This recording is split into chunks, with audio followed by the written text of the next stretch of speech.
அனைவருக்கும் வணக்கம். பல்வேறு பணிகளுக்கு இடையிலேயே நாம் கற்றுக்கொள்ள வேண்டும் என்ற முக்கியமான ஆர்வத்தோடு நாம் இந்த உளவியல் வகுப்பில் கலந்துக்கிற போகிறோம். அனைவரையும் இந்த உளவியல் வகுப்பிற்கு வரவேற்கிறேன். சைக்காலஜி அப்படின்னாலே கொஞ்சம் ஹார்டு டாப்பிக்காக நம்ம கருதுகிறோம். ஆனால் அதில் சில நுணுக்கங்களோடு படித்து கொள்ளும்போது ஈஸியாக தான் இருக்கும். அதாவது எப்போவுமே நம்ம ஒரு காரியத்தை எடுத்துட்டோம்னா பர்சிவியரன்ஸ், அதாவது தொடர்ந்து செயலாற்றக்கூடிய தன்மையோடு பல்வேறு குறுக்கீடுகளுக்கு இடையிலேயும் நம்முடைய காரியத்தை திறம்பட செய்து முடிக்கும் போது நம் தேர்ந்த சாதனையாளராக மாறுகிறோம் என்பதில் எந்த விதமான ஐயமும் இல்லை. இப்போ நமக்கு எக்ஸாம்ல கேட்குற கொஷின்ல டிஃப்ரெண்ட்டாக நம்ம ஃபீல் பண்ணுவோம். அதாவது இந்த மாதிரி டேர்ம்ஸ் எல்லாம் இருக்கா சைக்காலஜியில் அப்படின்னு சொல்லிட்டு. ஆனால் அதை ஒவ்வொரு கிளாஸ்லேயும் அதை ரிமூவ் பண்ணுறது தான் முக்கியமான நோக்கமாக இருக்குது. இப்போ பாருங்க, நம்ம இந்த வகுப்பில் என்ன கற்றுக்க போகிறோம் அப்படின்னு பார்த்துக்கோங்க. growth அண்ட் டெவலப்மெண்ட், வளர்ச்சி மற்றும் முன்னேற்றம். இந்த கிளாஸ் ஃபுல்லாக உங்களுக்கு பைலிங்குள்ள தான் இருக்கும். என்னன்னு கேட்டுக்கோங்க. நம்ம கொஷின் பேப்பரில் நம்ம என்ன பண்ணுறோம் அப்படின்னு கேட்டுக்கோங்க. அதாவது சில டேர்ம்ஸ் இங்கிலீஷில் டிரான்ஸ்லேட் பண்ணாமல் அப்படியே வருது. அப்போ நம்ம படிச்சுக்கிறது தப்பு இல்லையா? தப்பில்லை, அதனால நம்ம படிச்சுக்கலாம். வளர்ச்சி மற்றும் முன்னேற்றம்.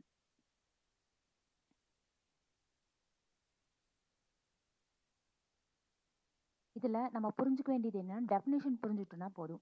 எக்ஸாமில் டெஃபினேஷன் கொடுத்துட்டு இது யார் சொன்னது, வரையறை யார் சொன்னது அப்படி தான் கேட்பாங்க.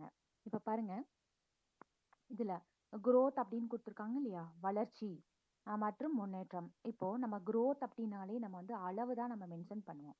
நமக்கு அளவு, எந்த அளவுக்கு வளர்ந்துருக்காங்க, எந்த அளவுக்கு அப்படின்னு சொல்லிட்டு. ஆனால் அதுவே முன்னேற்றம் அப்படின்னா ஹவு ஹவு அப்படிங்கிற வேர்டை யூஸ் பண்ணணும். ஹவு, எவ்வளோ அளவுக்கு அந்த முன்னேற்றம் இருக்கு அப்படிங்கிறதுல. அதில் நம்ம என்ன முன்னேற்றத்தில் முக்கியமான சில விஷயங்கள் பார்க்கலாம். இப்போ பாருங்க, வளர்ச்சி அப்படின்னா என்ன? ஒரு உயிரின் உருப்பெருக்க மற்றும் அளவு அதிகரித்தல். அதோட டெவலப்மெண்டல், அதாவது எப்படின்னா அளவு மட்டும் அதிகரிக்குது. அதாவது கையோட வளர்ச்சி, கை காலோட அந்த அளவு, உருப்பெருக்கம் அப்படின்னு நம்ம சொல்றோம். ஒரு குழந்தை 3 மாதத்தில் இருக்கக்கூடிய குழந்தையோட அளவும் 8 மாதத்தில் இருக்கக்கூடிய குழந்தையோட அளவும் பல மடங்கு இருக்கு. அப்போ அது உருப்பெருக்கம். சில டேர்ம்ஸ்னால நம்ம என்ன பண்ணிக்கணும், அந்த டெஃபினேஷனை நம்ம புரிஞ்சு வச்சுக்கணும். இப்போ பாருங்க, பிசிக்கல் மெச்சூரேஷன் அப்படின்னு கொடுத்துருக்காங்க. பார்த்துக்கோங்க, 2 வேர்டு இருக்கும் இதில். பிசிக்கல் மெச்சூரேஷன் அப்படிங்கிற ஒரு வேர்டு யூஸ் பண்ணியிருக்காங்க. அதுவே இதில் பார்த்துக்கோங்க, டெவலப்மெண்ட்ல இந்த இடத்துல இருக்கு பிசியலாஜிக்கல் மெச்சூரேஷன் அப்படின்னு சொல்றாங்க. அப்போ இந்த நம்மளுக்கு சில நேரத்தில் டெஃபினேஷன் புரியல அப்படின்னா ஒரு சில சின்ன சின்ன கியூ வேர்ட்ஸை வச்சுட்டுனா கூட நம்ம ஆன்சர் பண்ண முடியும். இப்போ இங்கே இருக்கு பார்த்துக்கோங்க, பிசியலாஜிக்கல் மெச்சூரேஷன் அப்படின்னு இருக்கு. ஆனால் வளர்ச்சியில் பார்த்துக்கோங்க என்ன இருக்கு அப்படின்னு சொல்லிட்டு, it is the process of physical maturation, அதாவது உடல் வளர்ச்சி.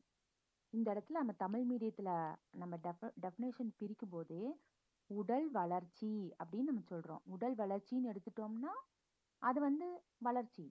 அதே மாதிரி உடலியல் அப்படின்னு 2வது வேர்டு வருது, பிசியலாஜிக்கல். அப்ப இதுக்கும் வித்தியாசம் இருக்கு இல்லையா? அப்ப இந்த ஒரு டெஃபினேஷன்ல இந்த ஒரு வேர்டை வச்சுட்டே நம்மளால ஆன்சர் பண்ண முடியும். It is the process of physical maturation. எப்படி அந்த பிசிக்கல் மெச்சுரேஷன் வருது? Size of the body increases. அதே மாதிரி அந்த செல்களோட எண்ணிக்கை அதிகமாகுது. அப்ப எண்ணிக்கை அதிகமாச்சுன்னா அது குவான்டிடேட்டிவ் தானே. இப்படிதான் நம்மளுக்கு ஏபிசிடியில் 1 2 3 அப்படின்னு 3 ப்ராப்பர்ட்டி கொடுத்துருவாங்க. குவான்டிடேட்டிவ், பிசிக்கல் மெச்சூரேஷன், அப்புறம் வேற ஏதாவது ஒரு word. Which one of the following is not comes under. எது தொடரப்பட்டது, வளர்ச்சியோடு தொடரப்பட்டது, எது முன்னேற்றத்தோடு தொடரப்பட்டது அப்படின்னு சொல்லும் பொழுதே நம்ம இந்த வேர்டிங்ஸில் டெஃபினேஷனில் நம்ம கரெக்டாக இருந்தோம்னா ஈஸியாக நம்மளால அட்டன் பண்ண முடியும். ஓகே, இப்போ வளர்ச்சி அப்படிங்கிற விஷயத்த நான் சொல்லிட்டேன். அதே மாதிரி இது குவான்டிடேட்டிவ், அளவு, அளவு தொடர்பானது, அளவு தொடர்பானது. அதுவே முன்னேற்றம் சொல்றோம் இல்லையா, டெவலப்மெண்ட், அது குவாலிட்டி, தரம் தொடர்பாடு, தரம் தொடர்புடையது அப்படின்னு சொல்லிட்டு சொல்லுவோம். ஒரு கிளாஸ் ஃபுல்லாக ஹேண்ட் ரைட்டிங் எழுதுறதுக்கு கொடுக்குறோம். ஒரு சில குழந்தைங்க அழகாக ஹேண்ட் ரைட்டிங் எழுதுவாங்க, ஒரு சிலருக்கு அந்த குவாலிட்டி வராது இல்லையா? அப்ப அவங்களுக்கு முன்னேற்றம் இல்லைன்னு நம்ம சொல்ல முடியும். இன்னும் திருப்ப நம்ம பயிற்சி கொடுப்பதன் மூலமா அவங்களுக்கு முன்னேற்ற முடியும். அப்ப அந்த குவாலிட்டி அப்படிங்கிற வேர்டு புரிஞ்சிருக்கும்னு நினைக்கிறேன். இப்ப பாருங்க, முன்னேற்றம் அப்படின்னு கொடுத்துருக்காங்க இல்லையா? ஒரு உயிரியின் உருவத்திலோ அல்லது அமைப்பிலோ மாற்றங்களையும் அது இயங்கும் தரம். இந்த இடத்துல ஒரு வேர்டு வருது, குவாலிட்டி அப்படின்னு சொல்லிட்டு. அப்ப அது முன்னேற்றம். இப்ப நம்ம இந்த டெஃபினேஷனை சாதாரணமா படிச்சுட்டு போவோம். ஆனா ஏபிசி 1 2 3 அப்படின்னு சொல்லிட்டு அவங்க மேட்ச்ல கொடுத்துட்டு 1 2 3 2 and 3 3 and 4 அப்படி மாத்தி கொடுக்கும்போது நம்ம கொஞ்சம் கஷ்டமா இருக்கும் நம்மளுக்கு. அதனால நல்லா புரிஞ்சுக்கலாம். இப்ப பாத்துக்கோங்க, பிசியலாஜிக்கல் மெச்சுரேஷன் அப்படிங்கிற ஒரு வேர்டு வந்திருக்கு. இதுல ஃபுல்லா படிக்க தேவையில்லை. இதுல நம்ம பிசிக்கல்னு பார்த்துட்டோம். இது வந்து பிசிக்கல் மெச்சுரேஷன். இது வந்து பிசியலாஜிக்கல் மெச்சுரேஷன். ஓகே, உடலியல் வளர்ச்சி. உடலியல் வளர்ச்சி எதை குறிக்குது அப்படின்னு பார்த்துக்கோங்க, திறன். அந்த உயிரியோட திறன் எந்த அளவுக்கு அப்படின்னு சொல்லிட்டு. It is related to maturation and myelination. இந்த வார்த்தையை நல்லா பார்த்து வச்சுக்கணும். தமிழ்லையும் அது மைலினேஷன் தான். தமிழ்லையும் நம்ம என்ன சொல்லுவோம், மைலினேஷன் அப்படின்னு நம்ம சொல்லுவோம். மைலினேஷன். மைலினேஷன் அப்படின்னா என்ன? மைலினேஷன் இப்போ ஒரு நரம்பு மண்டலம் இருக்குது இல்லையா, பார்த்துக்கோங்க. நரம்பு செல் அப்படின்னு நம்ம சொல்லுவோம் இல்லையா? நரம்பு செல். நரம்பு செல் எப்படி இருக்கும்? நரம்பு செல் அதுதான் நம்ம நியூரான் அப்படின்னு நம்ம சொல்லுவோம். அதை நான் பின்னாடி நான் சொல்றேன் என்னன்ட்டு. நரம்பு செல்லோட அமைப்பு இப்படி இருக்கு. பின்னாடி கிளைத்த பகுதியில உடையது இப்படி இருக்கும். இதோட பாகங்களும் தெரிஞ்சு வச்சுக்கோங்க. ஒரு தடவை எக்ஸாம்ல என்ன கேட்டாங்கன்னா, செய்திகள் வந்து எந்த மாதிரி ஒரு நியூரான்ல இருந்து இன்னொரு நியூரானுக்கு கடத்தப்படுகிறது அப்படின்னு கேட்டிருந்தாங்க. அப்ப இதுக்கு பேர் வந்து டென்ட்ரைட். இந்த டென்ட்ரைட்ல ஒண்ணு மட்டும் கிளைத்த பகுதியா போகும். இதுக்கு மேல நமக்கு 2 லேயர் இருக்கும். 2 லேயர் இப்படி இருக்கும். இந்த இதுல வந்து உள்ளுக்குள்ள வந்து அந்த ஒரு லேயர் மட்டும் நீண்டு போயிருக்கும். இதுக்கு பேரு தான் ஆக்சான். ஆக்சான். இந்த ஆக்சானை சுத்தியும் நம்மளுக்கு இன்னொரு லேயர் இருக்கும். அதுக்கு பேரு தான் மைலின் சீத். இந்த மைலின் சீத்தை பத்தி கண்டிப்பா நம்ம சைக்காலஜில தெரிஞ்சு வச்சுக்கணும். இது மேல ஒரு லேயர் மாதிரி இப்படி இருக்கும். ஓகே, ஆக்சானை சுத்தி காணப்படும். இதுக்கு பேரு மைலின் சீத்.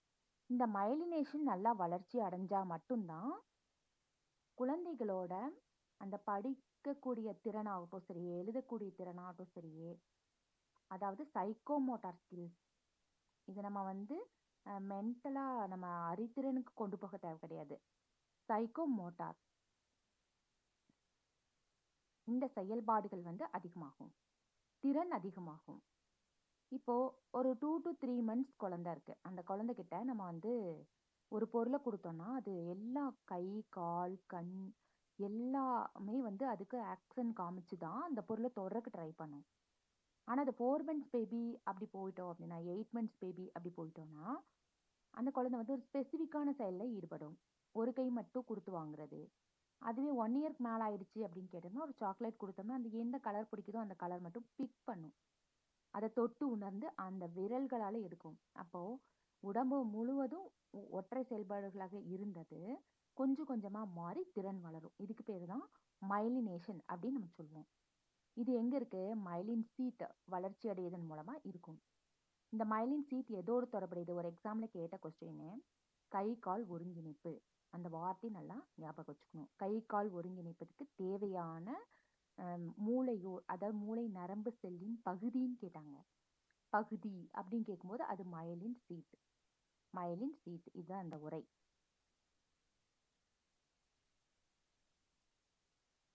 மயலின் சீட் இதுக்குள்ள வந்து பார்த்துக்கோங்க, உங்களுக்கு ஒரு உட்கரு இருக்கும்.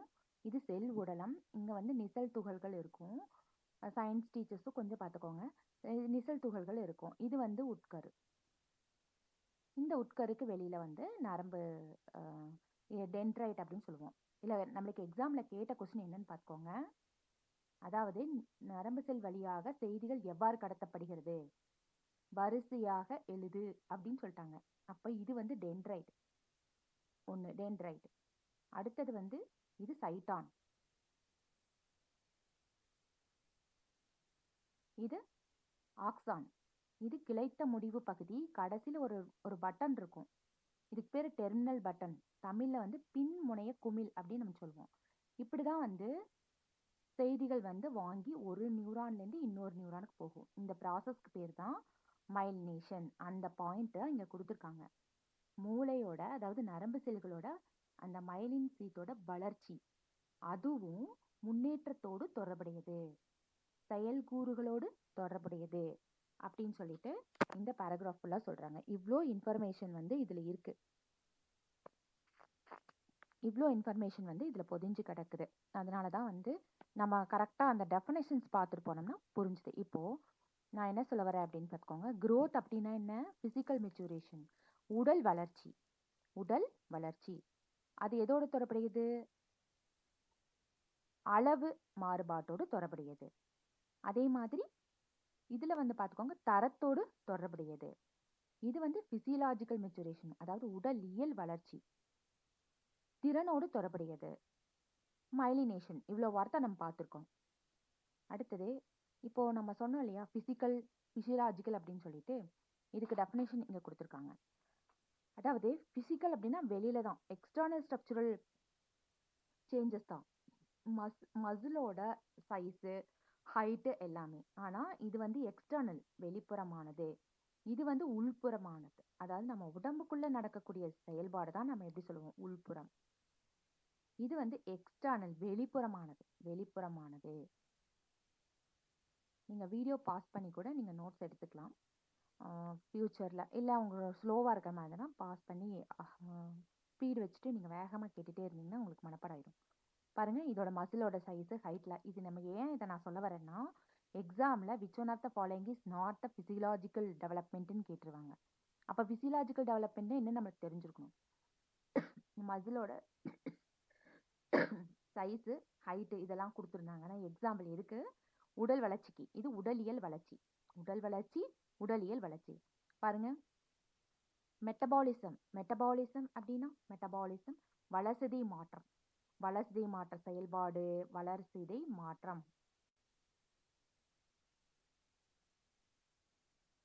வளர்சிதை மாற்றம் இது வந்து ஹார்மோன், ஹார்மோன்களோட மாற்றம். ஹார்ட்டோட ரேட்டு இதெல்லாம் எதோடு தொடர்புடையதுன்னா ஃபிசியலாஜிக்கல் சேஞ்சஸ். ஓகே, அப்போ பின்வருவனவற்றுள் எது உடலியல் வளர்ச்சி அல்ல, உடலியலோடு தொடர்புடையது அல்ல அப்படின்னு கேட்கும்போது நம்ம ஞாபகம் வச்சுக்கணும். ஓகே, இங்க கொடுத்துருக்காங்க பாருங்க. What physical describes what, physiological describes how. இது நம்ம புக்ல தெளிவா கொடுத்துருக்காங்க. ஆனா ஒரு கார்னர்ல இருக்கு. இதை பேஸ் பண்ணி கூட இந்த கொஸ்டின்ஸ் வந்து வரலாம். ஓகே, இப்போ நம்ம அடுத்ததா ஒரு பியூட்டிஃபுல்லான ஒரு கான்செப்ட்குள்ள போக போறோம். மரபு நிலை.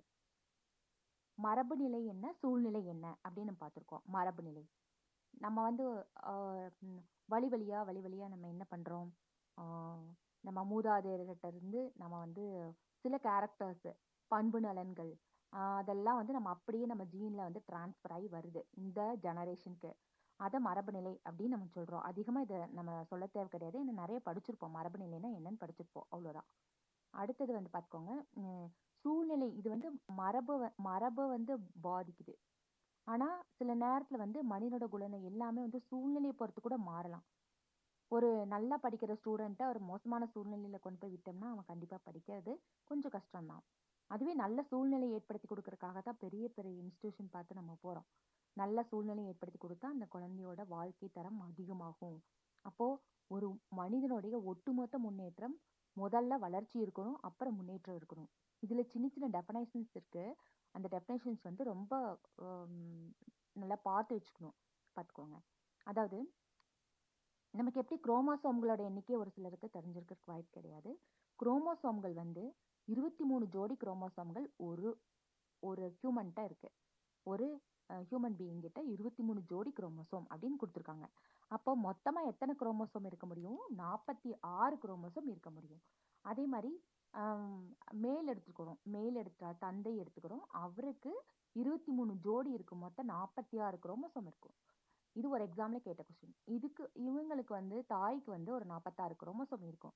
அப்ப அந்த 2 குரோமோசோமும் இணைஞ்சதுன்னா நம்மளுக்கு எவ்வளோ வரணும்? 46 + 46 மொத்தமா எத்தனை குரோமோசோம் இருக்கணும்? 92 குரோமோசோம் இருக்கணும்.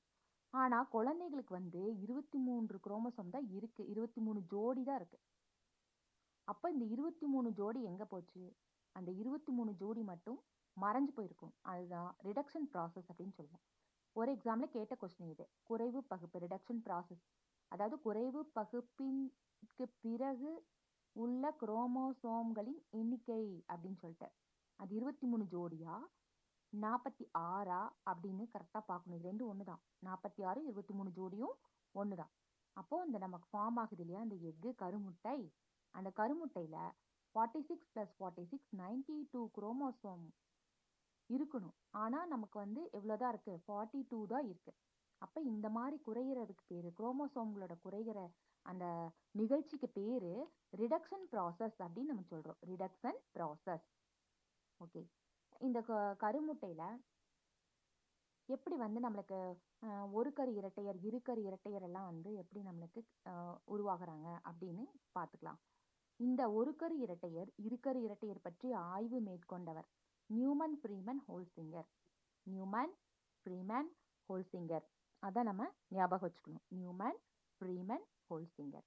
இப்ப பாருங்க, இவங்க வந்து ஒரு கரு இரட்டையரா இருகரு இரட்டையரா அப்படின்னு பார்த்தாலே தெரிஞ்சுக்கலாம் நம்ம. இவங்க வந்து ஒரு கரு இரட்டையர். ஓகே. அந்த ஒரு கரு இரட்டையர் எப்படி ஃபார்ம் ஆக முடியும்? ஃபர்ஸ்ட் வந்து ஒரு எக்கு கருமுட்டை இருக்கு.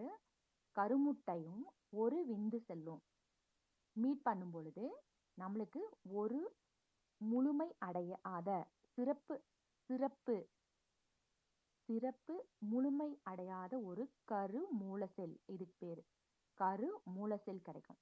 இந்த கரு மூல செல் கொஞ்ச நாளைக்கு இருக்கும். அன்டெவலப்டு அப்படின்னு நம்ம சொல்லுவோம். இது டெவலப் இருக்காது. டெவலப் ஆகிறதுக்கு முன்னாடி ஸ்டேஜ். அப்போ இது வந்து என்ன ஆகுதுன்னா, ஏதோ ஒரு சர்டன் சர்க்கம்ஸ்டன்சஸ்னால, ஏதோ ஒரு சூழ்நிலையினால பார்த்துக்கோங்க, இந்த ஒரே ஒரு இது வந்து ரெண்டா பிளந்துருது. ஒரே கருமுட்டையிலிருந்து தான் ரெண்டா பொளந்து நம்மளுக்கு என்ன கிடைக்குது? 2 தனித்தனி உயிரிகள் உருவாகின்றன. ஜைகோட் உருவாகுது. 2 ஜைகோட்டு. இப்ப இது நம்ம என்னன்னு சொல்லுவோம்? கருமுட்டை அப்படின்னு சொல்லுவோம். இது விந்து செல். அப்ப அந்த கருமுட்டையும் விந்து செல்லும் சிறப்படையாத சிறப்பு கருமூல செல்லை உருவாக்கும். இதுக்கு பேரு தான் ஜைகோட். இந்த ஜைகோட் பல்வேறு சூழ்நிலை காரணமாக இரண்டாக சமமா அந்த நியூக்ளியஸ் எல்லாமே ரெண்டா பிரிஞ்சிடும். அப்படி பிரிஞ்சுது அப்படின்னு கேட்டோம்னா நம்மளுக்கு ஐடென்டிக்கல் ட்வின்ஸ் கிடைக்கிறாங்க. அதுதான் வந்து இந்த ட்வின்ஸ், ஐடென்டிக்கல் ட்வின்ஸ். ஒரு கரு இரட்டையர், ஒரு கரு இரட்டையர். இதுல வந்து பார்த்துக்கோங்க இருக்கரு இரட்டையர். இவங்களா பார்த்துக்கோங்க. அதே மாதிரி ஒரு கொஸ்டின் என்ன கேட்பாங்க அப்படின்னு கேட்கோங்க. அதாவது ஒரு கரு இரட்டையர்ல பிறக்கக்கூடிய குழந்தைகள் எல்லாமே ரெண்டுமே ஆணா, ஒண்ணு ஆணா இருந்ததுன்னா இன்னொன்னு ஆணா இருக்கும். ஒண்ணு பெண்ணா இருந்துச்சுன்னா இன்னொரு குழந்தையும் பெண்ணாதான் இருக்கும். ஆனா இந்த இருக்கரு இரட்டையர்ல வந்து பார்த்துக்கோங்க, ஒண்ணு ஆணாவோ அல்லது ஒண்ணு பெண்ணாகவும் இருக்கலாம், அல்லது இரண்டும் பெண்ணா இருக்கலாம், இல்ல இரண்டும் ஆணா இருக்கலாம். அப்ப இந்த மாதிரி குழந்தைகள் தான் நம்ம ஃப்ராட்டர்னல் ட்வின்ஸ் அப்படின்னு நம்ம சொல்றோம். ஃப்ராட்டர்னல் ட்வின்ஸ். ஃப்ராட்டர்னல் ட்வின்ஸ். பாருங்க, இதுல வந்து ஒரு பாய் ஒரு கேலா இருக்கலாம், இல்ல ரெண்டுமே கேலாவோ அல்லது ரெண்டுமே பாயாவோ இருக்கலாம். அது வந்து டிபெண்ட்ஸ் ஆன் த சிச்சுவேஷன்.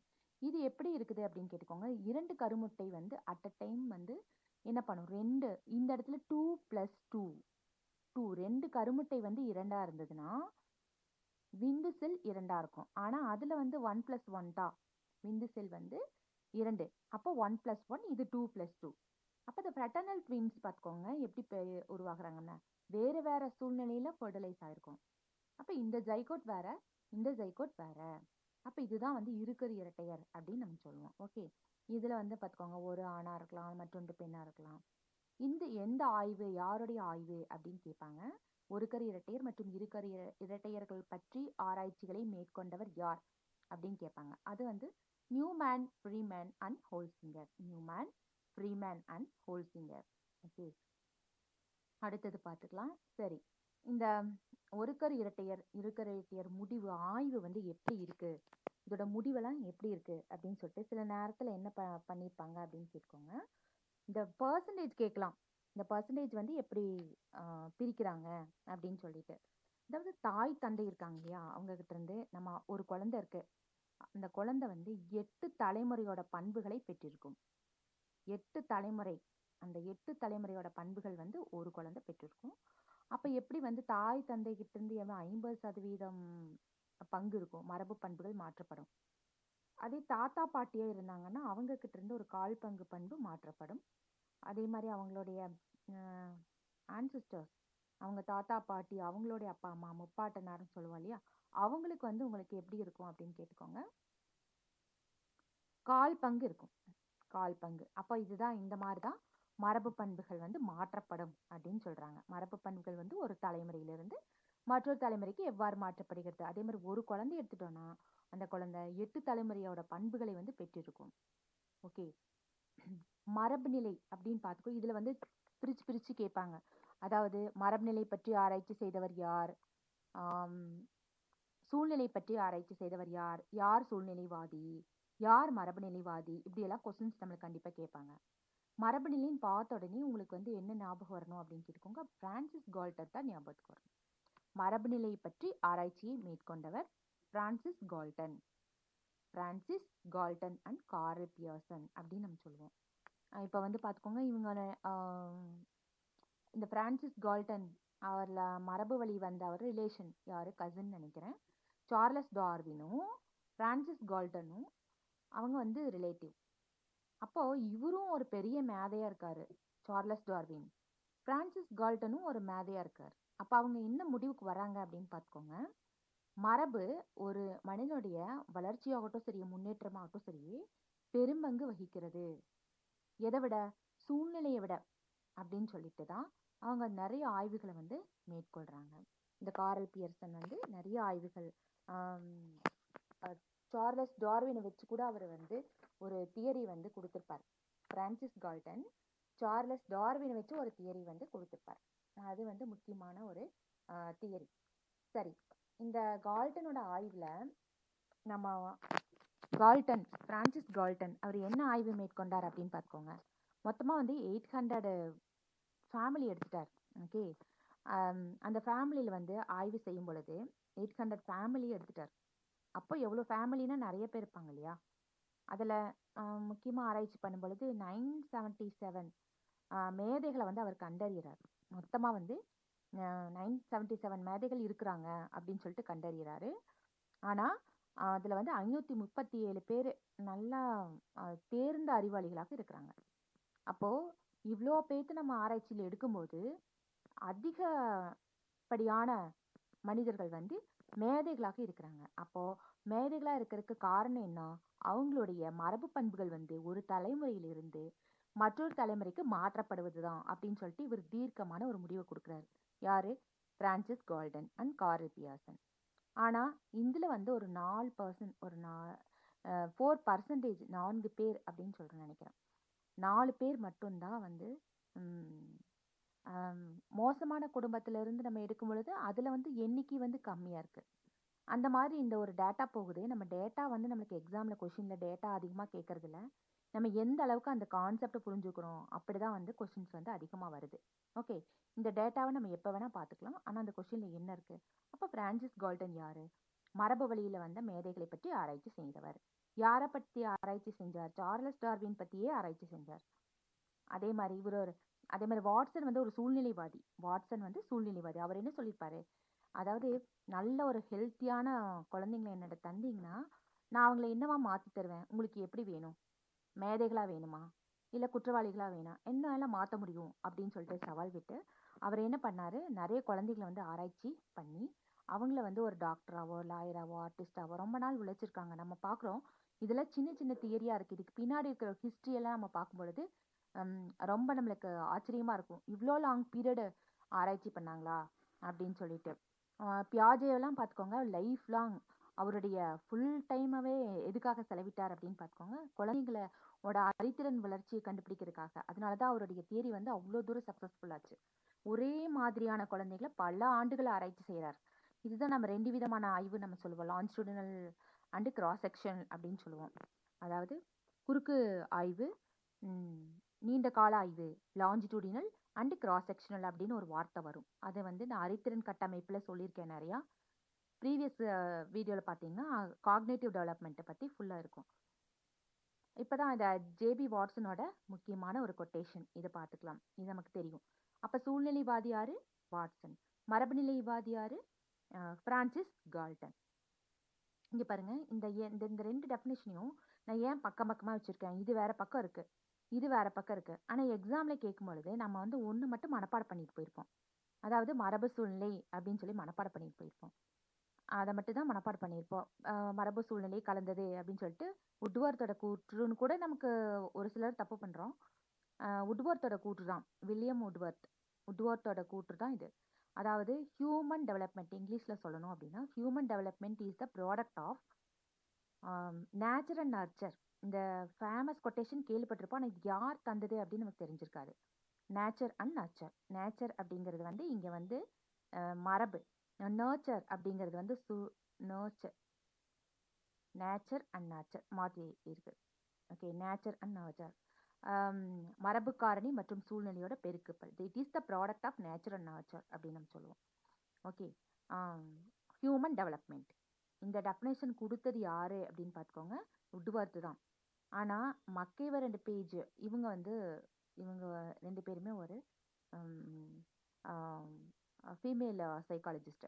இவங்க என்ன பண்ணுறாங்க, மக்கேவர் அண்ட் பேஜ் என்ன பண்ணுறாங்க அப்படின்னு கேட்கோங்க, மரபு சூழ்நிலையை இன்ஃப்ளூயன்ஸ் பண்ணுது அப்படின்னு சொல்லுவாங்க. அந்த வேர்டு ரொம்ப முக்கியம். அதாவது nature and nurture influences the development of humans அப்படின்னு சொல்லுவோம். இன்ஃப்ளூயன்ஸ் அப்படிங்கிற வார்த்தை நம்ம இந்த இடத்துல முக்கியமாக பார்க்கணும். ஆனால் இந்த இடத்துல ப்ராடக்ட்டுங்கிற வார்த்தை பார்க்கணும். அப்போ நம்ம என்னதான் நம்ம படிச்சுட்டு போனாலும் இந்த டிஃப்ரென்சஸ் நம்ம டிஸ்டிங்விஷ் பண்ணாமல் போயிருந்தோன்னா நம்மளுக்கு எக்ஸாம்பிள் மிஸ்டேக்ஸ் வருது. அந்த மிஸ்டேக்ஸை வந்து ரெடியூஸ் பண்ணுறதுக்காகத்தான் இந்த இது. அதாவது வாழ்க்கையின் ஒவ்வொரு நிலையும் மரபு மற்றும் சூழ்நிலையின் தாக்கத்தை உள்ளடக்கியது. இந்த டெஃபினேஷன் யாரோடதுன்னா மக்கேவர் அண்ட் பேஜ். அதே வந்து human development is equal to nature and nurture அப்படின்னு சொன்னது யார் அப்படின்னு பார்த்துக்கோங்க, வில்லியம் உட்வர்த். இது ஒரு எக்ஸாம்ல கேட்ட கொஸ்டின், அதனால தான் நான் இதையும் சேர்த்து நான் கொண்டு வந்திருக்கேன். The title father of psychology, father of sociology,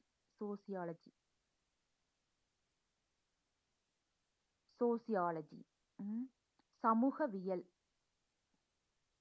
இந்த சமூக அப்படிங்கிற வார்த்தையில நிறைய டிஃப்ரென்சஸ் இருக்கு. அதை நான் தனியாவே ஒரு வீடியோ போட்டிருக்கேன், அதை நீங்க பாருங்க. சமூகவியல், சோசியாலஜி அப்படின்னா August Comte. Okay, August Comte, இது ஞாபகம் வச்சுக்கோங்க. சோசியாலஜிக்கு இதுக்கும் சம்மந்தம் இல்லையே அப்படின்னாலும் கண்டிப்பா ஏதோ ஒரு காரணம்ல இந்த கொஸ்டின் வந்து கேட்கறதுக்கான வாய்ப்புகள் இருக்கிறது. ஓகே, இப்போ நம்ம சூழ்நிலைவாதிகள் யாருன்னு சொன்னோம். நான் முதல்ல அதாவது வாட்சன் இன்னொரு பார்ட்டுக்கு வருவாரே. வாட்சன் எதுக்கு வருவாரு? பிஹேவியரிசம், நடத்தை கொள்கையின் தந்தை அப்படின்னு நம்ம சொல்லுவோம். பிஹேவியரிசம், நடத்தை கொள்கைவாதியின் தந்தை யாருன்னா அவர் வாட்சன் தான். அதே மாதிரி நடத்தை கொள்கைவாதிகள் பிஹேவியரிஸ்டிக் சைக்காலஜிஸ்ட் அப்படின்னு ஒரு கொஸ்டின். பிஹேவியரிஸ்டிக் சைக்காலஜிஸ்ட் அப்படின்னா வாட்சன், டோல்மன், ஹப், கத்தரே, ஸ்கின்னர் அப்படின்னு நம்ம ஞாபகம் வச்சுக்கணும். வாட்சன், இது வாய்ப்பாடு மாதிரி நம்ம சொல்லிட்டே இருந்தோம்னா ஈஸியா மனப்பாடம்.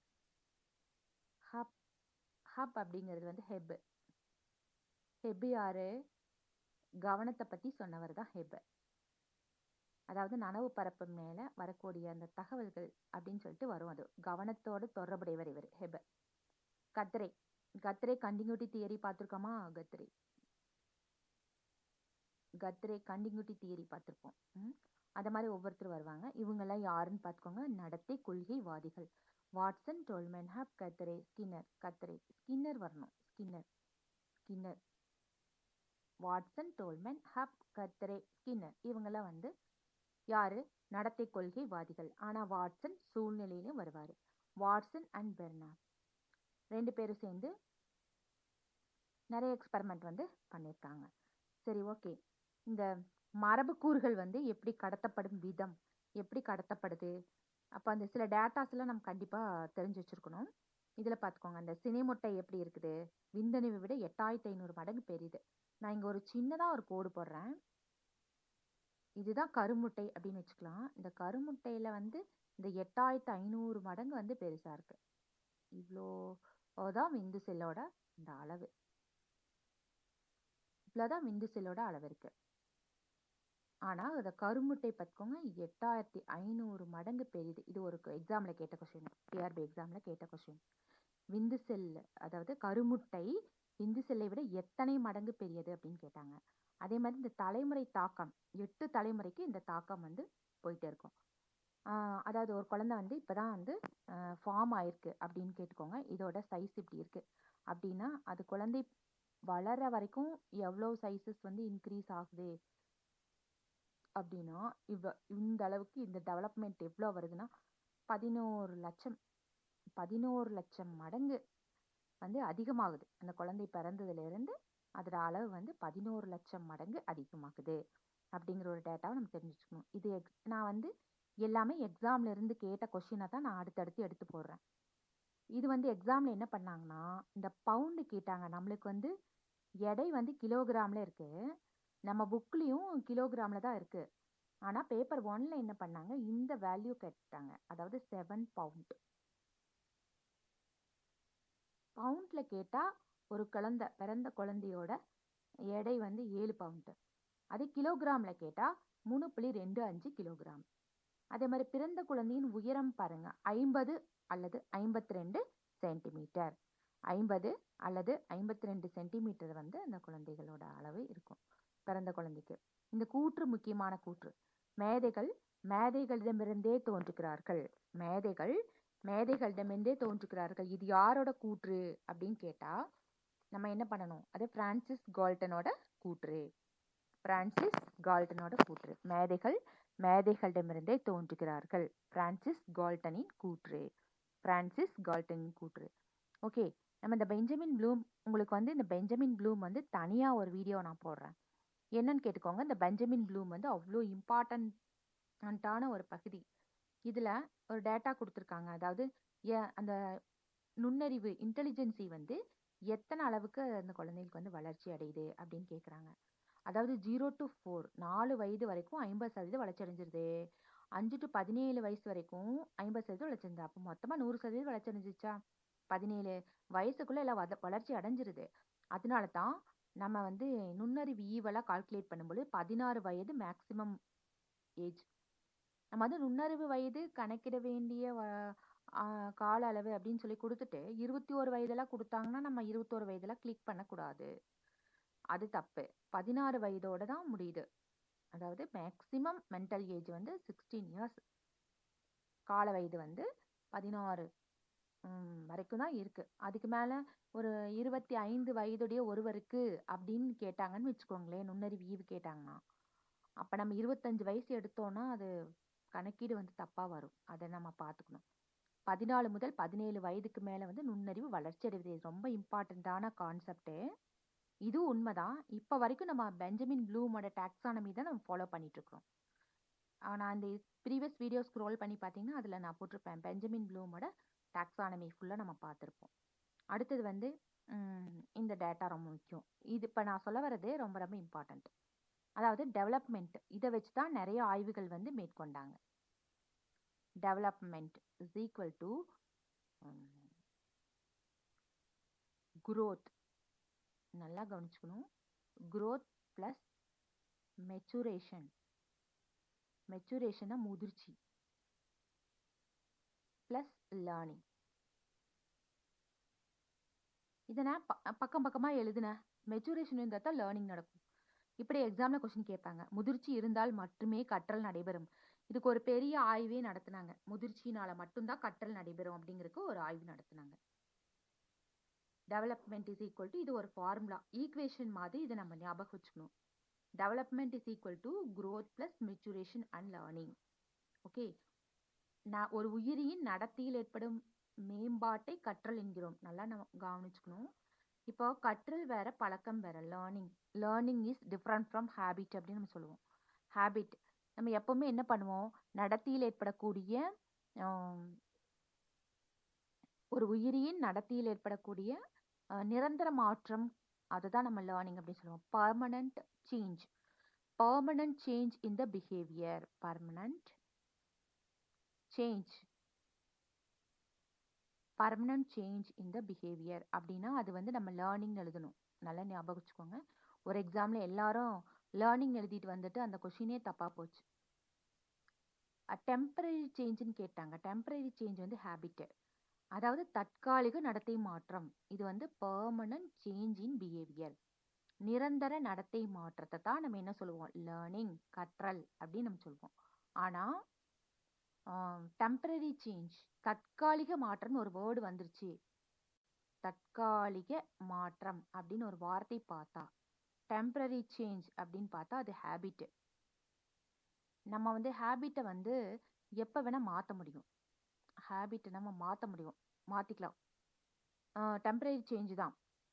சில ஹேபிட்ஸ்லாம் வந்து சிலரெல்லாம் வந்து பார்த்துக்கோங்க, காலை ஆட்டிகிட்டே இருப்பாங்க, ஒரு நகத்தை வந்து கடிச்சிட்டே இருப்பாங்க. அப்போ இந்த சேஞ்சஸ் எல்லாம் நம்ம மாற்றணும் அப்படின்னு நம்ம நினச்சோம் அப்படின்னா கண்டிப்பாக மாற்ற முடியும் இல்லையா? அதுதான் வந்து டெம்பரரி சேஞ்ச். ஹேபிட் அப்படின்னு நம்ம சொல்லுவோம். நிரந்தர அப்படின்னு அந்த வார்த்தையை பார்த்துட்டா அது கற்றல் தான். ஓகே, இப்போ வளர்ச்சி எப்பவுமே எப்படி இருக்கும்னா அப்படியே ஒரு நேர்கோடாக தான் இருக்கும், ஸ்ட்ரைட்டாக போயிட்டே இருக்கும். ஆனால் முன்னேற்றம் அப்படி கிடையாது, அப்படி கொஞ்சம் கொஞ்சமாக ஸ்பைரல். அதோட அளவு வந்து பார்த்துக்கோங்க, ஸ்பைரல் அப்படின்னு நம்ம சொல்லுவோம். ஸ்பைரல் இது முக்கியம், வளர்ச்சிக்கும் முன்னேற்றத்துக்குள்ள வேறுபாடு. சரி, ஓகே. என்னென்ன வளர்ச்சி இருக்கலாம்? உடல் வளர்ச்சி, அறிதிறன் வளர்ச்சி, மனவெழுச்சி வளர்ச்சி, சமூக வளர்ச்சி, ஒழுக்க வளர்ச்சி, இப்படி பல்வேறு வளர்ச்சி வந்து இருக்கலாம். ஓகே, உடல் வளர்ச்சி, அறிதிறன் வளர்ச்சி, மனவெழுச்சி வளர்ச்சி, சமூக வளர்ச்சி, ஒழுக்க வளர்ச்சி. இது ஒவ்வொரு வளர்ச்சியை பார்க்கும் பொழுது நம்மளுக்கு ஒவ்வொருத்தர் ஞாபகத்துக்கு வரணும். உடல் வளர்ச்சி அப்படின்னு பார்த்தா நம்ம வந்து ஹாவிகஸ்ட் ஞாபகத்துக்கு வரணும். ஹாவிகஸ்ட்.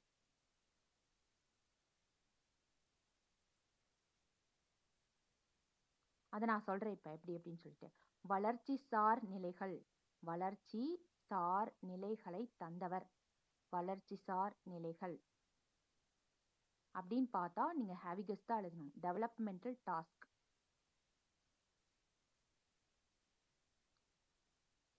Developmental task. ஓகே, அது வந்து உங்களுக்கு உடல் வளர்ச்சி. அறிதிறன் வளர்ச்சி அப்படின்னு பார்த்த உடனே காக்னிட்டிவ் டெவலப்மெண்ட், நம்மளுக்கு வந்து பியாஜே ஞாபகத்துக்கு வருவார்.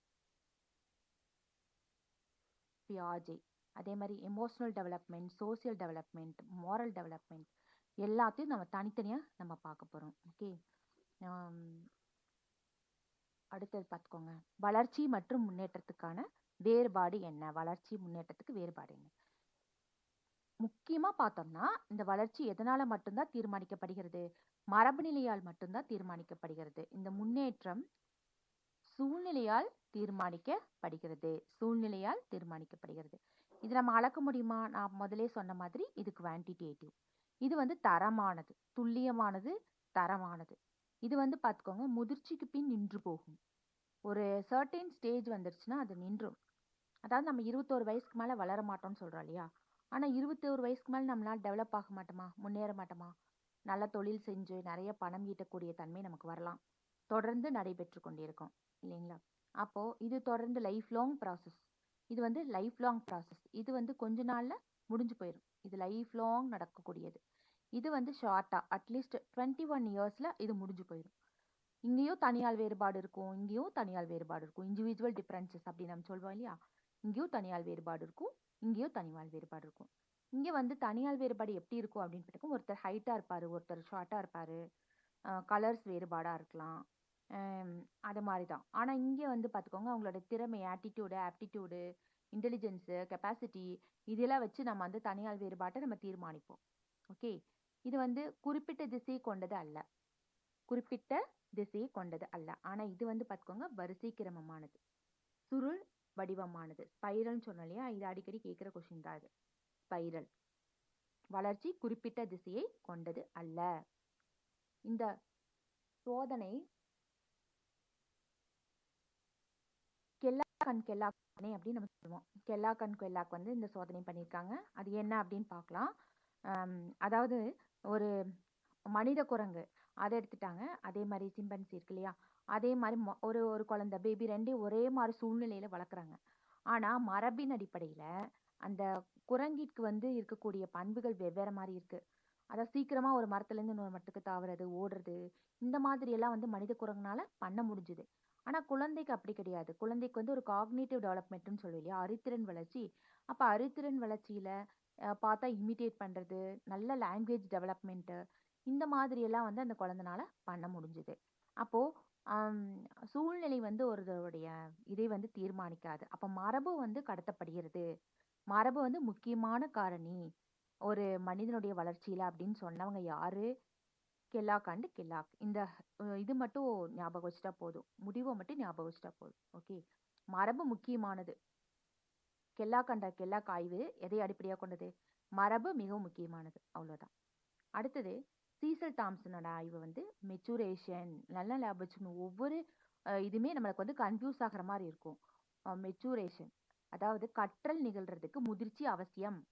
கற்றல் நிகழ்வதற்கு முதிர்ச்சி தேவை. முதிர்ச்சி இல்லாம கற்றல் நடைபெறாது. அதனால நம்ம 2 வயசுல இருக்கக்கூடிய ஒரு குழந்தைய முன்னாடியே கொண்டு போய் ஸ்கூல்ல வச்சுட்டு அதுக்கு வந்து எழுதல, படிக்கல அப்படிங்கிற ஒரு திறன் வளரல அப்படின்னு நம்ம ஃபீல் பண்றோம். அது வந்து தவறு. என்னன்னா, கற்றலுக்கு வந்து முதிர்ச்சி கண்டிப்பா தேவைப்படுது அப்படிங்கிறது ரொம்ப அவசியம். அதே மாதிரி டிஃப்ரெண்ட் ஏஜ் குரூப் ஸ்டூடெண்ட்ஸ் இருப்பாங்க இல்லையா? அப்போ அந்த வகுப்பிலேயே வந்து யார் வந்து குறைவான வயதுடைய இருக்கிறாங்களோ, அவங்களுக்கு வந்து மெச்சூரேஷன் இருக்காது. முதிர்ச்சி வந்து இல்ல. அப்ப அவங்க எப்படி நல்லா தேர்ந்து திறமா படிக்க முடியும்? அப்ப இதே அடிப்படையாக வச்சு தான் நம்ம வந்து 1 இயர் டிலே பண்ணி நம்ம குழந்தைங்கள ஸ்கூல்ல சேர்த்தணும் அப்படின்னு கேட்டுக்கோங்க. நல்லா படிக்கிறதுக்கு ஆரம்பிச்சுருவாங்க. நமக்கு வந்து லைஃப் லாங் ப்ராப்ளம் இருக்காது. இந்த ஆய்வு யாரு? முதிர்ச்சி அப்படின்னு பார்த்த உடனேயே சீசல் தாம்சன் ஆய்வு. கெல்லாக் கெல்லாக் ஆய்வு வந்து மரபு. சூழ்நிலை சூழ்நிலை அதாவது ஒரே சூழ்நிலையில வளர்க்கும்போது, அவங்க எந்த மரபின் அடிப்படையில அவங்களுக்கு இருக்கக்கூடிய கெப்பாசிட்டி பொறுத்து தான் அம் எல்லாமே வந்து அவங்களுடைய செயல்பாடுகள் இருக்கும் அப்படின்னு சொல்லி. எடுத்துக்காட்டு பார்த்துக்கோங்க. ஓடுதல், தாவுதல், பின்பற்றி செய்தல், பேசுதல், பின்பற்றி செய்தல், பேசுதல் இந்த மாதிரி நடக்கும். ஓகே. அடுத்து இந்த சீசல் தாம்சன் ஆய்வுல என்ன நடக்குது அப்படின்னு கேட்டுக்கோங்க. 2 குழந்தைங்க. அவங்க 2 பேருமே வந்து ஒரு கரு இரட்டையர் தான். சீசல் தாம்சன் ஆய்வு கற்றலுக்கு முதிர்ச்சி தேவை. ஒரு கரு இரட்டையர்கள் எடுத்துட்டாங்க. அவங்கள ஒருத்தருக்கு மட்டும் பயிற்சி அளிக்கிறாங்க. மற்றவங்களுக்கு பயிற்சி அளிக்கல. ஆனா 52 வாரம் கழிச்சு அந்த ஸ்டெப்ஸ்ல 2 குழந்தையும் விடும் பொழுது, ஃபர்ஸ்ட் பேபி என்ன பண்ணுச்சு, அதுக்கு பிராக்டிஸ் குடுத்துருக்காங்க. அப்ப அது வந்து கிராஸ் பண்ணி போயிடுது சீக்கிரமா. ஆனா செகண்ட் பேபிக்கு பிராக்டிஸ் பண்ணல. ஆனா இருந்தாலுமே ஒரு ஃபியூ மினிட்ஸ் அல்லது ஒரு டேஸ் அதுல வந்து ஈக்குவலா அந்த ஃபர்ஸ்ட் பேபிக்கு ஈக்குவலா அதுவும் அந்த குழந்தையும் என்ன பண்ணுச்சு, மேலே ஏறக்க ஆரம்பிச்சிருச்சு. அப்போ முதிர்ச்சி தான் வந்து என்ன ஆகுது, கற்றலுக்கு அவசியம் அப்படிங்கிற ஒரு விஷயத்த யார் சொன்னாங்க அப்படின்னு பார்த்துக்கோங்க. சீசல் தாம்சன் ஆய்வு அவங்க வந்து சொல்லியிருக்காங்க. ஓகே. சரி. இப்ப வந்து சில முக்கியமான டெர்ம்ஸ் பார்க்கணும். அதாவது நமக்கு எக்ஸாம்ல வந்து எக்ஸாம் பாயிண்ட் ஆஃப் வியூல எப்படி கேட்பாங்க அப்படின்னு சொல்லிட்டு. அதாவது செப்பலோகார்டல், ப்ராக்சிமோ டிஸ்டல் தமிழ்லயும் இதே தான். இங்கிலீஷும் இதே தான். தனியான இதுக்கு வந்து இது கிடையாது. மொழிபெயர்ப்பு வந்து இல்ல. அதாவது குரோத்துக்கு வந்து செப்லோகார்டல் அண்ட் ப்ராக்சிமோ டிஸ்டல் 2மே இருக்கு அப்படின்னு சொல்றாங்க. அப்போ ப்ராக்சிமோ டிஸ்டல்னா என்ன? செப்லோகார்டல்னா என்ன? சப்போஸ் இப்போ நான் சொல்ற போது புரியல அப்படின்னா கூட நீங்க வந்து இந்த டேர்மை வந்து நீங்க வெரிஃபை பண்ணி பார்த்துக்கோங்க. செப்லோகார்டல்னா என்ன, ப்ராக்சிமோ டிஸ்டல் அப்படின்னா என்ன அப்படின்னு சொல்லிட்டு. இப்போ நான் சொல்றேன் செப்லோகார்டல்னா என்ன அப்படிங்கிற விஷயத்த நான் சொல்றேன். இப்போ பாருங்க, இந்த பேபி இருக்கு இல்லையா? இந்த பேபில ஃபர்ஸ்ட் வந்து எங்க இருக்கும், ஹெட்ல இருந்து தலையிலிருந்து வால், தலையிலிருந்து வால், இந்த டைரக்ஷன் மட்டும் புரிஞ்சு வச்சுக்கணும். இந்த டைரக்ஷன்.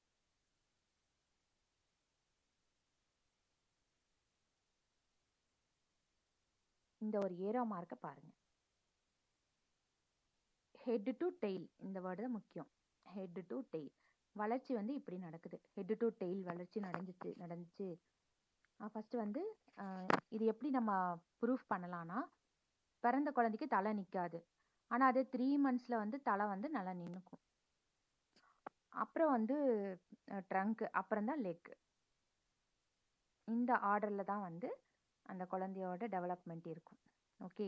இதுதான் நம்ம என்ன சொல்லுவோம் அப்படின்னா செப்பலோகார்டல் அப்படின்னா. செப்பலோனா என்ன? செப்பலோ அப்படின்னா பேசிக்காக மூளைன்னு தானே சொல்லுவோம். அப்போ எங்கிருந்து வளருது? தலையிலிருந்து கால் வரைக்கும். இந்த வளர்ச்சி இப்படி இருந்தது அப்படின்னா அதை நம்ம செப்பலோகார்டல் அப்படின்னு நம்ம சொல்லலாம். அதுவே வந்து ப்ராக்சிமோ டிஸ்டல் அப்படின்னா சென்ட்ரல்ல இருந்து, அதாவது மையப்பகுதியிலிருந்து கார்னருக்கு அப்படின்னு நம்ம சொல்லலாம். இப்போ இதே பேபி பாருங்க, ப்ராக்சிமோ டிஸ்டல் அப்படின்னா இதான் சென்ட்ரல். வளர்ச்சி வந்து இப்படி நடக்குது, மையத்திலிருந்து ஓரப்பகுதிக்கு. மையத்திலிருந்து ஓரப்பகுதிக்கு நடக்கிறது வளர்ச்சி. இப்படி நடந்துச்சுன்னா அதை நம்ம என்ன சொல்லலாம்? ப்ராக்சிமோ டிஸ்டல் அப்படின்னு நம்ம சொல்லலாம். ஓகே, இது ரெண்டு டிஃப்ரென்சஸும் கண்டிப்பாக நம்ம பார்த்து வச்சுக்கணும். ஓகே, காக்னேட்டிவ் டெவலப்மெண்ட்டில் வந்து ஃபஸ்ட்டு அந்த ஸ்கில்லை ரீச் பண்ணுறதுக்கு ஃபஸ்ட்டு மொழியை தானே கற்றுக்குது குழந்தைங்க. இது கேட்பாங்க எக்ஸாமில். ஃபஸ்ட்டு என்ன கற்றுக்குது அப்படின்னு கேட்டோம்னா மொழி தான். மொழியை கற்றுக்கிட்டானா வந்து அதை புரிஞ்சுக்கும். புரிஞ்சதுக்கு அப்புறம் தான் வந்து எதை பார்த்து மூவ் பண்ணும்? கான்செப்டை பார்த்து மூவ் ஆகும். கருத்துக்களை பார்த்து நகரும். ஃபஸ்ட்டு மொழி, அதுக்கப்புறம் தான் கருத்து. இந்த மாதிரி மூவ் ஆகும். அப்போ என்னாகும்? சென்ட்ரல்ல இருந்து ஓரப்பகுதிக்கு, அதை தான் நம்ம என்னன்னு சொல்கிறோம்? ப்ராக்சிமோ டிஸ்டல் அப்படின்னு நம்ம சொல்கிறோம். ஓகே, இப்போ இதுக்கு முன்னாடி ஒரு ஆய்வு இருக்குது, அதை நான் சொல்ல மறந்துட்டேன், அதை நான் சொல்கிறேன். சிரில் பட்டோட ஆய்வு. சிரில் பட்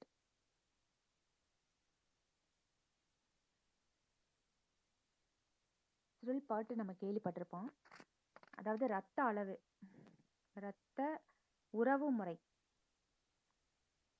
பிளட் ரிலேஷன், அதுக்கும் இந்த நுண்ணறிவுக்கும் என்ன சம்பந்தம் அப்படின்னு சொல்லிட்டு ஒரு டெஃபினேஷன் கொடுத்துருப்பாரு அவர். அதுதான் நம்ம எப்படி சொல்கிறோம் அப்படின்னா, தாய் அல்லது தந்தை வழி. இவங்கள நம்ம எப்படி சொல்கிறோம்? அப்பாவோட தம்பி, அம்மாவோட தம்பி, அண்ணன், இவங்களெல்லாம் எப்படி சொல்லலாம்? தாய் வழி உறவு, தந்தை வழி உறவு.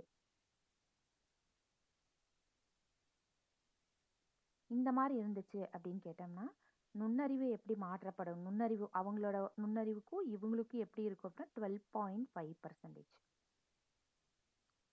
அப்புறம் பெற்றோர் குழந்தை, பெற்றோர்களுக்கும் குழந்தைகளுக்கு இடையில எப்படி இருக்கும்? பேரண்ட்ஸ்க்கு குழந்தைங்களுக்கு இடையில பெற்றோர்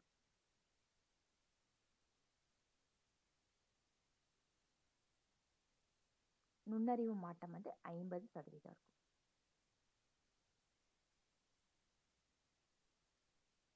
ஓகே, அதே மாதிரி தாத்தா பாட்டி இருக்காங்க இல்லையா? தாத்தா பாட்டி அவங்ககிட்ட இருந்து அவங்களுக்கும் நம்மளுக்கும் பேர குழந்தைக்கும் எப்படி இருக்கும் அப்படின்னு கேட்கோங்க. அது 25%. இப்போ மாமா அத்தை அவங்களாம் இருந்தாங்கன்னா, மாமா அத்தை அந்த மாதிரி எல்லாம் இருந்தாங்க அப்படின்னு கேட்கோங்க. அவங்களுக்கும் 25% தான். அதாவது சிப்ளிங்ஸ், உடன் பிறந்தோர்,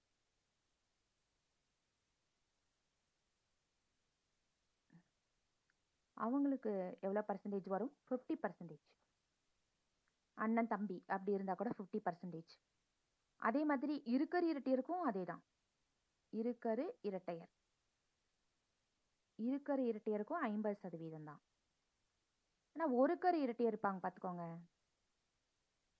ஒரு கரு இரட்டையர், இதுதான் அடிக்கடி எக்ஸாமில் கேட்குற கொஷின், 90%.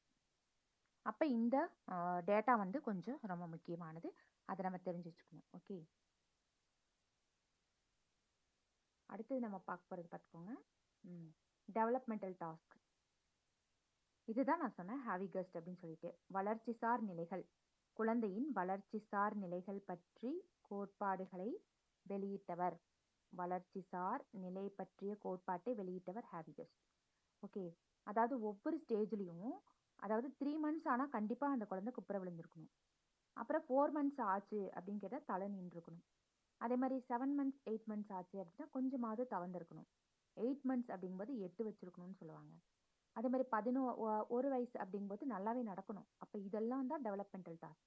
இந்த டாஸ்கில் ஏதாவது குறைபாடு இருந்துச்சு, ஒரு குறைபாடு இருந்துச்சு அப்படின்னா அந்த குழந்தைக்கு வந்து சரியான ஆர்டர் இல்லை அப்படின்னு அர்த்தம்.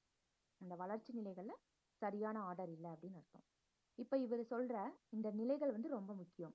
அதாவது இன்ஃபான்சி அப்படின்னா குளவி அப்படின்னு சொல்லுவோம். தமிழில் வந்து குளவி. ஏர்லி சைல்டுஹுட் அப்படின்னா முன்குழந்தை பருவம். இந்த ஏஜ் வந்து கண்டிப்பாக கேட்குறாங்க எக்ஸாமில் வந்து. அந்த ஏஜ் குரூப்பில் தான் நம்ம வந்து கன்ஃபியூஸ் ஆகிறோம், நல்லாவே கன்ஃபியூஸ் ஆகிறோம். அதாவது இதை விட இன்னும் டாய் ஏஜ்னு இருக்கும், போய் பார்த்தீங்கன்னா தெரியும். டாய் ஏஜ் அதாவது பொம்மை பருவம் அப்படின்னு சொல்லுவாங்க. இந்த ஏஜ் குரூப்பு தனியாக இருக்குது. டாட்லர், அதெல்லாம் போய் நம்ம பார்த்துக்கணும். டாட்லர் இந்த ஏர்லி சைல்ட்ஹுட் ஏஜ் வந்து 0 to 6 years. அதில் என்னென்னலாம் பண்ணணும், அந்த டெவலப்மெண்டல் டாஸ்க் என்ன நடக்கணும், சாலிட் ஃபுட்டு அது ஏற்றுக்கணும், நல்லா கொஞ்சம் ஓரளவுக்கு பேசணும், அதே மாதிரி ஈஸியாக அவங்களுடைய எக்ஸ்கிரியேட்டரி அந்த செயல்பாடுகளை வந்து கரெக்டாக செய்யணும். சில குழந்தைங்களுக்கு வந்து யூரினரி கண்ட்ரோல் இருக்காது ஒரு 5 இயர்ஸ்க்கு 7-8 இயர்ஸ் கூட இருக்கும், அந்த மாதிரி கண்ட்ரோல் இருக்காது. அப்போ அதெல்லாம் டெவலப்மெண்டல் டாஸ்க்குள்ளே வருது தான். மிடில் ஏஜ் அப்போ என்ன சொல்கிற நம்ம நடு குழந்தை பருவம் அப்படி சொல்லி, சைல்டுஹுட் தான் குழந்தை தானே, அப்போ நடு குழந்தை பருவம். இதில் தான் வந்து என்னென்னலாம் கற்றுக்குறாங்க, ஃபிசிக்கல் ஸ்கில்ஸு, கேம்ஸ் விளையாடுறதுக்கு, அதே மாதிரி ஃப்ரெண்ட்ஸ் கூட சேர்ந்து பேசுறது, விளையாடுறது, அந்த மாதிரி. அப்புறம் சுய மதிப்புன்னு ஒரு வார்த்தை வருது பார்த்துக்கோங்க, அதாவது செல்ஃப் எஸ்டீம், தன்மதிப்பு பற்றிய கருத்து ஏற்படும். எப்போ, இந்த 6 to 13 இயர்ஸ்ல, அதாவது அடலசன்ஸ்க்கு முன்னாடி. ஆனா நம்ம கொஸ்டின்ல வந்து செல்ஃப் எஸ்டீம்ங்கிற வார்த்தையை பார்த்துட்டோம்னா, ஓ இது அடலசன்ஸ் கூட தொடர்புடையது அப்படின்னு சொல்லிட்டு நம்ம என்ன பண்ணுவோம், மாத்தி எழுதிடுவோம். அது தவறானது. 6 to 13ல செல்ஃப் எஸ்டீம் அப்படிங்கிற வேர்டை வந்து ரொம்ப முக்கியமா பார்க்கணும். ஓகே, இந்த ஒவ்வொரு வார்த்தையும் இம்பார்ட்டன்ட். அதே மாதிரி அடலசன்ஸ், குமரப்பருவம் வந்து ஒவ்வொரு புக்ல ஒவ்வொரு மாதிரி கொடுத்துருப்பாங்க. நம்ம வந்து கொடுத்துருக்கிற ஏஜுக்கு தகுந்த மாதிரி அந்த டீனேஜ் மட்டும் செலக்ட் பண்ணிக்கலாம். 12, 13 to 19. 19 ஒரு சில சமயத்துல வரும், இங்க 18 கொடுத்துருக்காங்க, பரவாயில்ல, 19 கூட வரும். அப்போ அடலசன்ஸ் பீரியட்ல நமக்கு என்னென்ன நடக்கும் அப்படிங்கிறது நம்ம நல்லாவே படிச்சிருப்போம், நம்மளோட பிஎட்லலாம் நல்லா படிச்சிருப்போம். அப்போ அது நான் அதிகமாக சொல்ல தேவை கிடையாது. ஆனால் அந்த காக்னிட்டிவ் டெவலப்மெண்ட்டில் ஒரு வார்த்தை வந்தது இல்லையா, அறிதிறன் கட்டமைப்பு பார்த்துக்கோங்க. காக்னிட்டிவ் டெவலப்மெண்ட்டில் ஒரு இம்பார்ட்டன்ட் வேர்டு சொன்னேன். அதை பார்த்துட்டு எல்லாம் என்ன பண்ணாங்க அப்படின்னா, ஈகோ சென்ட்ரிசம் அப்படிங்கிற வார்த்தை. ஈகோ சென்ட்ரிசம், இந்த வார்த்தை வந்து தன்னை மையமாக சிந்தித்தல் அப்படிங்கிற அர்த்தம். தன்னை மையமாக கொண்டு சிந்தித்தல், இது பியாஜேவோட 2வது ஸ்டேஜ், ப்ரீ ஆப்ரேஷனல் ஸ்டேஜ், அதில் தான் வரும். ஆனால் இதில் அடலசன்ஸில் வராது. அடலசன்ஸில் நம்ம ஈகோ அப்படின்னு பார்த்த உடனேயும் அடலசன்ஸில் எழுதக்கூடாதுங்கிறதுக்காக ஒவ்வொரு கிளாஸ்லையும் திருப்ப சொல்லும் பொழுது உங்களுக்கு மனப்பாடாயிரும். ஈகோங்கிற வார்த்தை பார்த்தோன்னே அது ஈகோ சென்ட்ரிசம் அப்படின்னா தன்னை மையமாக கொண்டு சிந்தித்தல் அப்படின்னு நம்ம சொல்லுவோம். அதாவது ஏர்லி சைல்ட்ஹுட் அப்படி இருக்கணும். ஏர்லி சைல்ட்ஹுட் அதாவது ஏர்லி அடல்ட்ஹுட், அதாவது முன்முதிர் பருவம். அதாவது முதிர் பருவத்துக்கு முன்னாடி 19 to 30 இயர்ஸ். மிடில் ஏஜ், நடுவயது, 30 to 60, இது ஈஸியாக கூட மனப்பாடம் பண்ணிக்கலாம். நடு வயது 30 to 60 இயர்ஸ். அதுக்கப்புறம் லேட்டர் மெச்சூரிட்டி 60+. அப்போ அதில் நம்ம இதுலலாம் என்னென்ன கெப்பாசிட்டி நம்மளுக்கு வளர்ந்துருக்கும், ஏர்லி அடல்ட்ஹுட்டில் என்ன பண்ணுவோம், ஒரு மேட்டை செலக்ட் பண்ணியிருப்போம், ஒரு ஃபேமிலி ஆரம்பிச்சிருக்கோம், அப்போ வந்து ஹோமை வந்து மேனேஜ் பண்ணியிருப்போம். அப்புறம் பேரண்ட்ஸ் வந்து நம்ம பார்த்துக்கிற வயசு என்னன்னு கேட்பாங்க, அது இது மிடில் ஏஜில் தான் நம்ம பேரண்ட்ஸ் கெட்டிங் ஏஜ்டு. அப்போ so we have to look after our parents, அதெல்லாம் வந்து இதில் வந்துடும்.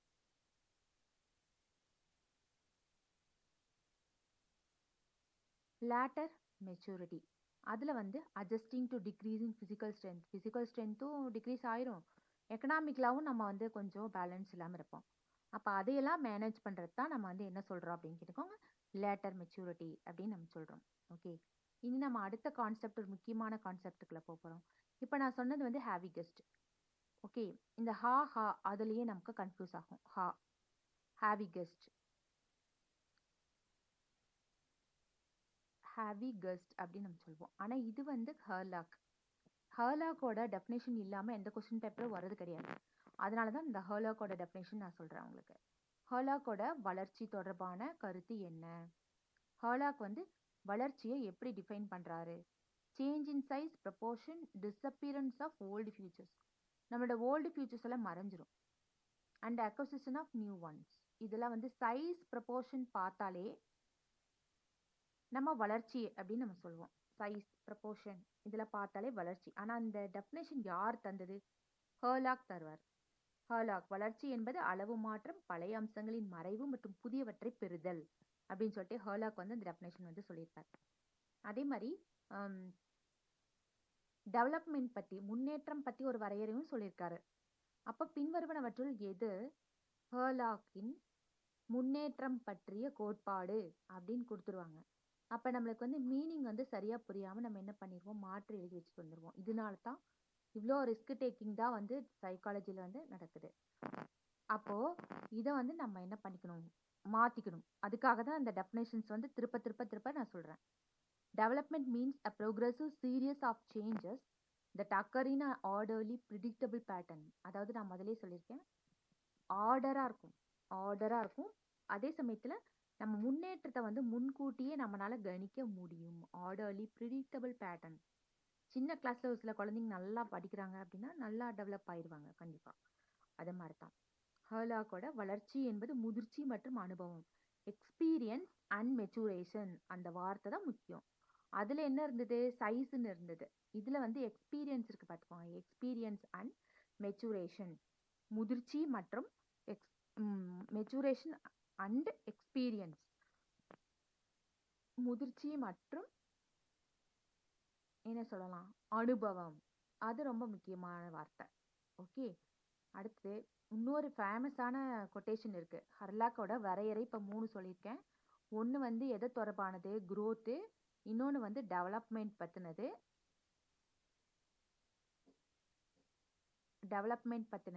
அடுத்தது வந்து பார்த்துக்கோங்க சோசியல், அதாவது சோசியல் டெவலப்மெண்ட், சமூக வளர்ச்சி அப்படின்னு நம்ம சொல்லுவோம். சமூக வளர்ச்சி பற்றினது. Harlock defined social development means the attaining of maturity in social settings. Social settings, சமூக வளர்ச்சியில் முதிர்ச்சி பெறுதல். Attaining of maturity in social settings, சமூக தொடர்புகளில் முதிர்ச்சி பெறுதல். இந்த வார்த்தையை நல்லா பார்த்துக்கோங்க. இது யாரோட வரையறை அப்படின்னு பார்த்துக்கோங்க, இந்த ஹர்லாக்கோட வரையறை. ஹர்லாக் எதை பற்றிய வரையறை சொல்லியிருப்பாரு அப்படின்னு பார்த்துக்கோங்க, சமூக வளர்ச்சி பற்றின வரையறை வந்து சொல்லியிருப்பார். Okay, Hurlock define social development means அட்டர்னிங் of maturity in social setting. இந்த இம்பார்ட்டண்ட்டான ஒன்று. ஓகே, அடுத்ததா இந்த இதுதான் நான் சொன்ன அன்னைக்கு முதல்ல பார்த்தோம் இல்லையா, இந்த நல்லா பார்த்து வச்சுக்கோங்க. இது எப்படி கொஸ்டின் கேட்பாங்கன்னா, அதாவது செய்திகளை வாங்கி கொள்ளும் பகுதி எதுன்னு கேட்டாங்க ஒரு தடவை எக்ஸாம்ல. செய்திகளை வாங்கி கொள்ளும் பகுதி எது அப்படின்னு கேட்கும்போது இது டென்ட்ரைட் தான் வாங்கிக்கும். இதே மாதிரி ஒரு நியூரான் வந்து இந்த பக்கம் இருக்கும். அப்ப இந்த நியூரான் கிட்ட இருந்து நியூரானோட கிளைத்த முடிவு பகுதி இருக்கும், இது ஆக்சானு. இது வந்து மைலின் சீத். இங்க ஒரு ரான்வியர் கணு இருக்கு பார்த்துக்கோங்க, ரான்வியர் கணு. இந்த இதுக்கு பேர் தான் வந்து ரான்வியர் கணு அப்படின்னு நம்ம சொல்லுவோம். இந்த ஹோல்ஸ் இருக்கு இல்லையா, நோட் ஆஃப் ரான்வியர் கொடுத்துக்கிறாங்க, ரான்வியர் கணு அப்படின்னு சொல்லிட்டு.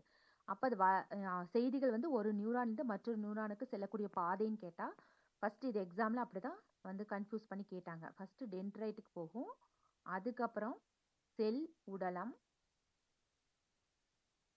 அதுக்கப்புறம் ஆக்சான், அதுக்கப்புறம் கிளைத்த முடிவு பகுதி.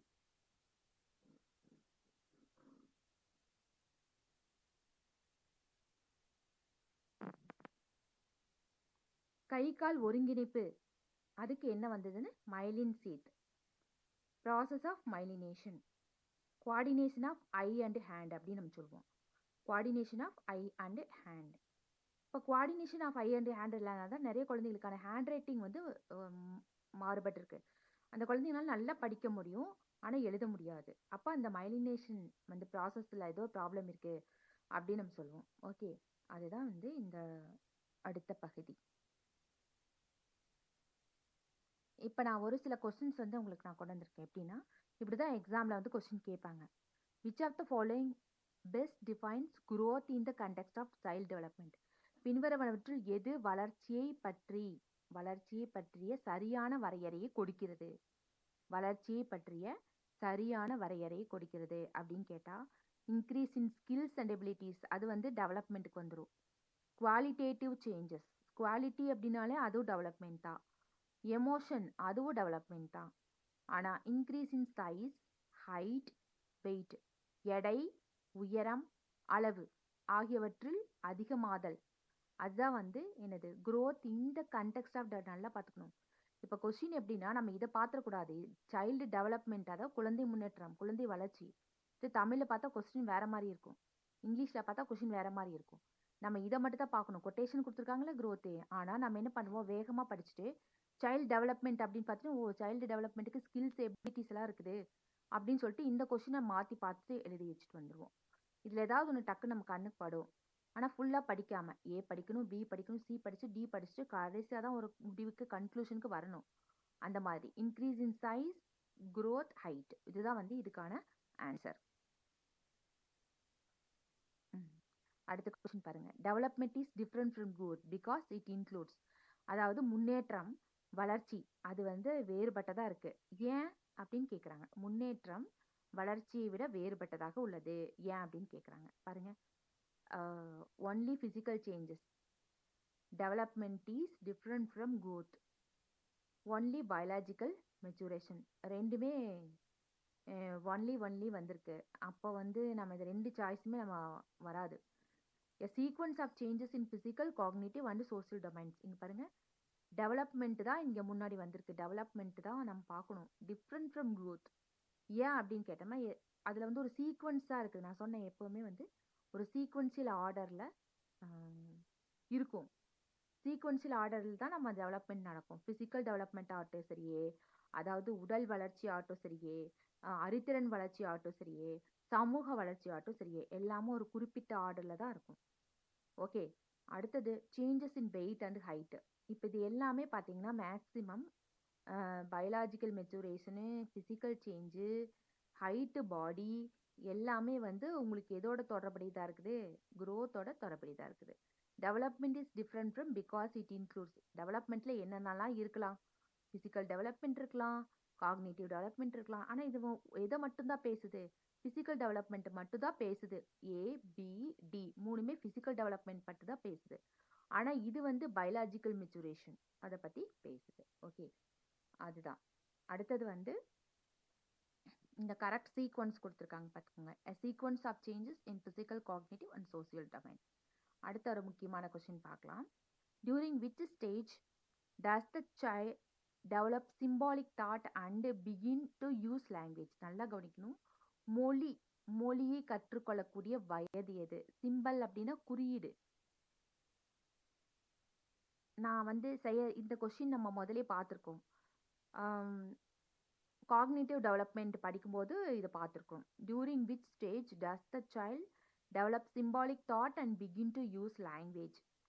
லாங்குவேஜ் மொழியை கற்றுக்குது. அப்போ மொழியை வந்து கற்றுக்கக்கூடிய வயது எது அப்படின்னு கேட்குறாங்க. ப்ரீ ஆப்ரேஷனல் இங்கே இருக்கு. ப்ரீ ஆப்ரேஷனல் அதாவது pre operational stage. Sensory motor, pre operational, concrete operation, formula operation அப்படின்னு நம்ம 4 ஸ்டேஜஸ் வச்சிருப்போம் இல்லைங்களா?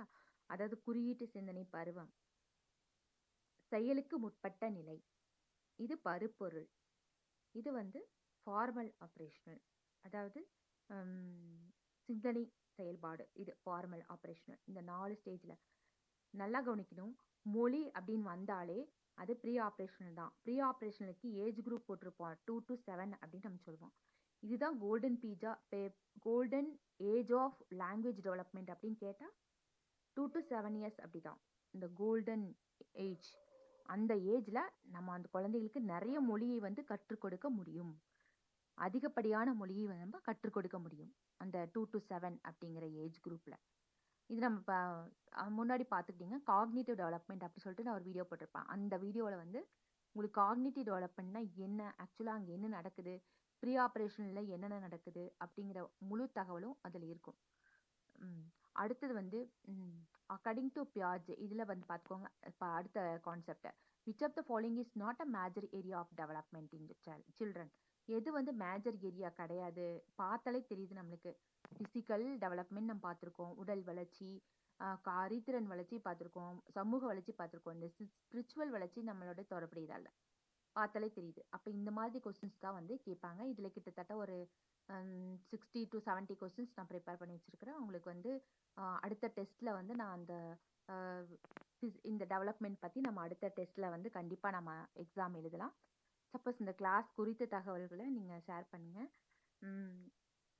டெவலப்மெண்ட் அப்படின்னு பார்த்தோம்னா நமக்கு இதை தவிர வேற எந்த கேள்வியுமே கேட்க முடியாது. நம்ம தியரி படிச்சிட்டோம். தியரி படித்ததுக்கப்புறம் வந்து நம்ம எம்சிக்யூ போட்டு பார்க்குறது தான் வந்து நம்மளுக்கு எக்ஸாமுக்கான அந்த செயல்பாடே இருக்குது. இப்போ கொஷின் நம்பர் 2 நான் கொடுத்துருப்பேன். அந்த கொஷின் நம்பர் 2ல் நிறைய பேத்துக்கு மார்க் குறைவாக இருக்குது அப்படின்னு நம்ம சொன்னாங்க. அதையும் நம்ம வந்து அடுத்த கிளாஸ்ல நம்ம டிஸ்கஸ் பண்ணிக்கலாம். கொஸ்டின் நம்பர் 2 டெஸ்ட் எழுதியிருக்கேன். அந்த கொஸ்டின் நம்பர் 2ல ஆன்சர் கீ அனுப்பிச்சாச்சு. அதே மாதிரி அதை பார்த்துட்டோம்னா நம்மளுக்கு வந்து இனி வரக்கூடிய தேர்வுல எப்படி அணுகிறது, இந்த சைக்காலஜி அப்படின்னாலே வந்து சைக்காலஜி கொஞ்சம் கஷ்டமான டாபிக் அப்படின்னு இல்லாம ஈஸியானது தான்.